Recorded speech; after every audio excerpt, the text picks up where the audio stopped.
Hello दोस्तों, मैं सौरभ स्वागत करता हूं आप सबका SM द स्टोरी टेलर में। दोस्तों, आज साल का अंतिम दिन है। कल से नया साल शुरू होने वाला है और हम सब जानते हैं नए साल में सभी लोग कुछ न कुछ संकल्प लेते हैं। इंग्लिश में लोग इसे न्यू ईयर रेजोल्यूशंस कहते हैं और यही न्यू ईयर रेजोल्यूशंस उनके लिए बहुत भारी पड़ जाता है जब वो इसको पूरा करने की ओर आगे बढ़ते हैं। लोग कुछ दिन तक अपने संकल्प को याद रखते हैं, कुछ दिन तक उस पर काम भी करते हैं, मगर फिर सब धरा का धरा रह जाता है। तो आखिर ऐसा क्यों होता है और क्या हम जो नए साल में संकल्प लेते हैं वो सही भी होते हैं? तो चलिए आज इस वीडियो पे बात करते हैं नए साल में हम कैसे संकल्प लें और इनको पूरा कैसे करें। मगर उससे पहले अगर आपने अब तक चैनल को सब्सक्राइब नहीं किया तो चैनल को सब्सक्राइब कर लें और बेल आइकन भी दबा लें। अब बात करते हैं नए साल के संकल्प के बारे में। दोस्तों, इस साल हम कुछ भी ऐसा सोचें कि हमें अगले साल करना है तो उसको पॉजिटिव माइंड के साथ सोचें। सबसे पहले तो मैं ये कहना चाहूँगा कि अभी देरी नहीं हुई है। मैं आजकल देखता हूँ 20-22 साल के लड़के ऐसे बिहेव करते हैं जैसे वे ना जाने कितने बुजुर्ग हो गए हैं। वे कहते हैं यार ये करने का टाइम पार हो चुका है, जब हम इस एज में थे तब शायद शुरू करते तभी मैं सक्सेस होता। ऐसी बिल्कुल भी कोई बात नहीं है। अगर आप आज भी शुरू करें तो आज भी आप उस चीज़ को अचीव कर सकते हैं, बशर्ते आप काम करना शुरू करें।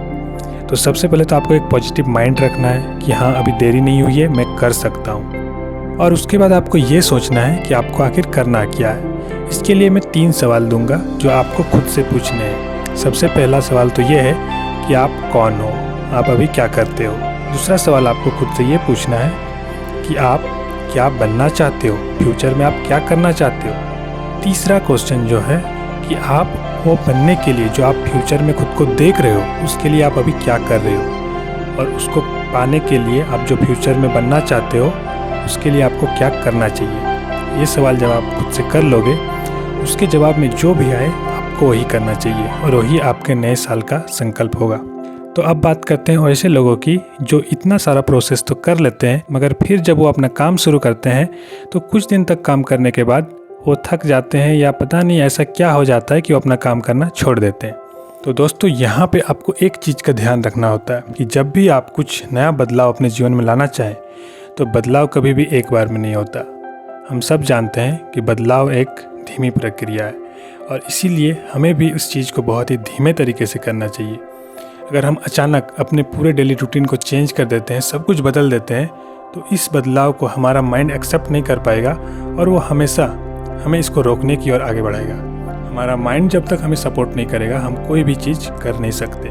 तो इसके लिए सबसे पहले तो आपको समझना पड़ेगा कि आखिर कैसे हम अपने टारगेट को छोटे छोटे टुकड़ों में डिवाइड कर सकते हैं। हमें उसे छोटे छोटे टुकड़ों में डिवाइड करना पड़ेगा और छोटे छोटे गोल अपने जीवन में, अपने डेली लाइफ में लाने होंगे। तो आपको अपना बदलाव अचानक से नहीं करना है, बहुत ही छोटे छोटे हिस्सों में करना है। उदाहरण के तौर पर अगर आपको 2023 में फिट होना है तो आपको एक्सरसाइज करनी पड़ेगी। और एक्सरसाइज करने के लिए अगर आप चाहते हैं कि किसी ग्राउंड में जाएं या फिर आप रनिंग को निकले तो आपका शुरुआत में जो गोल होना चाहिए वो ये होना चाहिए कि मैं बस सुबह उठूँगा और एक वॉक करके वापस आ जाऊँगा। सबसे पहले ये आपको 1 वीक तक करना है। उसके बाद आपको उस चीज़ में रनिंग ऐड करना है, फिर एक्सरसाइज ऐड करना है और ऐसे करते करते आपको बदलाव धीरे धीरे करना है। अगर आप पढ़ना चाहते हैं तो आपको ये कहने के बजाय कि कल से मैं डेली 8-8 घंटे पढ़ूंगा, 5-5 घंटे पढ़ूंगा, आपको कहना है कि कल से मैं डेली 30 मिनट पढ़ूंगा। इस तरीके से जब हम बदलाव बहुत ही धीरे धीरे करते हैं तो हमारा माइंड इसको एक्सेप्ट करता है और फिर हम जो करना चाहते हैं वो हम अचीव कर पाते हैं। आखिर में मैं यही कहना चाहूँगा कि आपका नए साल का संकल्प कुछ भी हो, संकल्प का अर्थ होता है कि आपका खुद का मोटिवेशन हमेशा हाई रहना चाहिए। अगर आप बीच बीच में थका महसूस करते हैं, अगर आपको बीच बीच में उसे क्विट करने का मन करता है, छोड़ देने का मन करता है, तो खुद को मोटिवेट करते रहें। और इस तरीके से आपके ऊपर ही ये निर्भर करता है कि आपके नए साल का संकल्प पूरा होगा या नहीं होगा। तो आशा करता हूँ दोस्तों इस नए साल में आप सब मोटिवेटेड रहेंगे, आप सब उत्साह से भरे रहेंगे और आप जो भी नया संकल्प इस साल लेंगे उस संकल्प को पूरा करने में सक्सेसफुल होंगे। तो इन्हीं शुभकामनाओं के साथ मैं आज की इस वीडियो को ख़त्म करता हूँ। एडवांस में आप सबको हैप्पी न्यू ईयर। आपका 2023 मंगलमय हो। धन्यवाद।